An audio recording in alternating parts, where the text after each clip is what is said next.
जय श्री राम, सनातन धर्म की जय। आज बहुत ही दुख के साथ मुझे यह कहना पड़ रहा है कि हमारी हिंदू बहनों, हिंदू भाइयों और सनातनी भाइयों और बहनों के साथ, विद्यार्थियों के साथ बहुत बड़ा अन्याय हो रहा है। विगत कुछ दिनों पहले एक परीक्षण हुआ था, जिसे आप लोगों की भाषा में नीट एग्ज़ाम कहा जाता है, जो उज्जैन में भी हुआ था, मतलब हर जगह हुआ था। तो उसमें हमारे सनातनी हिंदुओं के विद्यार्थियों, बच्चों के साथ, बहनों के साथ, मेरे प्रिय भाइयों के साथ इतना बड़ा अन्याय हुआ है कि मैं उसके बारे में जितना बताऊं उतना कम है। हाँ, उस पेपर में जो लिखा आता है, उनके एडमिट कार्ड में, प्रवेश पत्र में जो लिखा आता है, उसमें कुछ नियम बताए गए हैं। उस नियम में एक नियम यह भी उन्होंने बताया गया है कि बालक बालिकाएं, विद्यार्थी जो परीक्षण देने आ रहे हैं, उनको लोवर और टी शर्ट पहन के आना है। ये नियम हम सनातनियों पर ही लागू होता है? क्या हम सनातनी ही, क्या हमारे बच्चे ही, क्या मेरी बहनें ही, क्या मेरे भाई ही उस नियम को पालन करने के लिए प्रतिपादित हैं?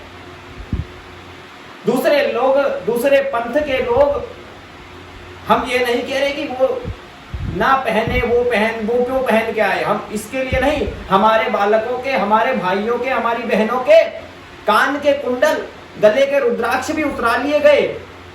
उनकी मालाएं उनकी श्रद्धा के साथ ही खिलवाड़ हुआ है। उसमें क्या, उससे क्या चीटिंग कर सकता है बच्चा, हमें जरा बताया जाए।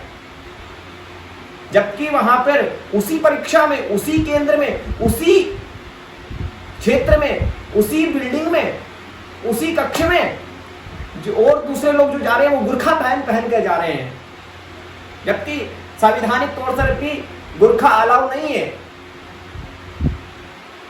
परीक्षा में उस नियम में साफ लिखा है कि विद्यार्थी लोअर और टी शर्ट पहनकर ही आए, परंतु ये नियम सिर्फ मेरी हिंदू बहनों पर ही लागू होता है क्या? मैं परीक्षा अधिकारियों से ये सवाल करता हूं और माननीय मुख्यमंत्री जी के सामने ये शिकायत पेश करता हूं, उनके सामने ये शिकायत रखता हूं कि क्या मेरी हिंदू बहनें, क्या मेरे हिंदू भाई इस नियम का पालन करने के लिए प्रतिपादित हैं? उनकी श्रद्धा का कोई मोल नहीं है।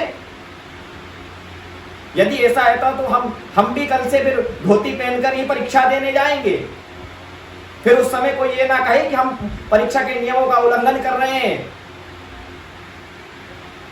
पंडित श्री देवाशीष पाठक की तरफ से ये मेरे पास सूचना आई थी और उनके दिए गए चित्र भी मेरे पास हैं, जो मैं इस चलचित्र में दिखाने वाला हूं। और किसी भी बिना प्रमाण के मैं कोई बात नहीं करता हूं। माननीय मुख्यमंत्री जी से मेरा यह विनम्र निवेदन है कि आप इस परीक्षा में जितने भी परीक्षा के अधिकारी हैं, गेट पर खड़े हुए द्वारपाल हैं, उनसे भी यह प्रश्न करा जाए, क्या ये नियम, क्या ये कानून, ये सब व्यवस्थाएं क्या हमारे सनातनी बेटी बेटियों के लिए है? क्या मेरी बहनें ही इस नियम को पालन करने के लिए प्रतिपादित हैं?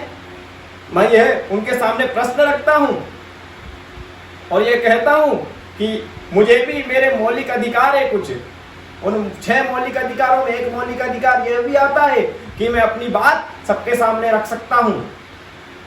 और मैं कोई भी संविधान के विरुद्ध नहीं बोला, पर कहने का तात्पर्य यह है कि हमारे अगर बच्चों के लिए, मेरी बहनों के लिए, मेरे भाइयों के लिए अगर वो नियम है तो वही दूसरों के लिए भी होना चाहिए। कोई दूसरे पंथ का यदि गुरखा पहन के जाएगा तो फिर हमारे यहाँ से भी धोती पहन के जाएंगे, हमारे यहाँ से भी रुद्राक्ष धारण करके जाएंगे, वो भी कान में कुंडल पहन के जाएंगे।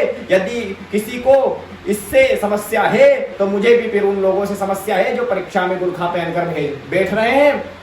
और मैं इससे ज्यादा कुछ बोलना नहीं चाहता। माननीय मुख्यमंत्री जी तक मेरी यह बात पहुंचाई जाए, स्थानीय पार्षद आदि के पास मेरी यह बात पहुंचाई जाए। परीक्षा के जो अधिकारी हैं उन पर तुरंत एक्शन होना चाहिए, यह मेरी मांग है, यह मैं चाहता हूं। यदि हमारे बच्चों के साथ ऐसा क्यों हुआ है, मेरे जो हिंदू भाई हैं और मेरे खुद के मित्र के साथ हुआ ये, उसके गले के रुद्राक्ष उतरा लिए गए, मेरी बहन के साथ कान के कुंडल उतरा लिए गए।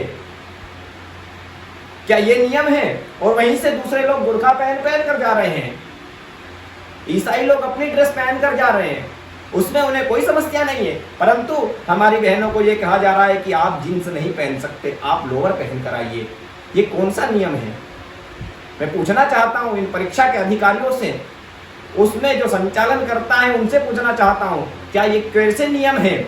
और मैं बिना सबूत के कोई बात नहीं करता। माननीय मुख्यमंत्री जी, आपके पास यह चलचित्र जरूर आना चाहिए, और जितने भी लोग इसको देख रहे हैं, यदि आप सच्चे सनातनी हो, सच्चे हिंदू हो, यदि आपके बच्चे बच्चियों के साथ ऐसा अन्याय ना हो, तो इस चलचित्र को, इस वीडियो को इतना आगे भेजें, इतना वायरल करें कि यह वीडियो उन तक पहुंचे जिनको मैं सुनाना चाहता हूं।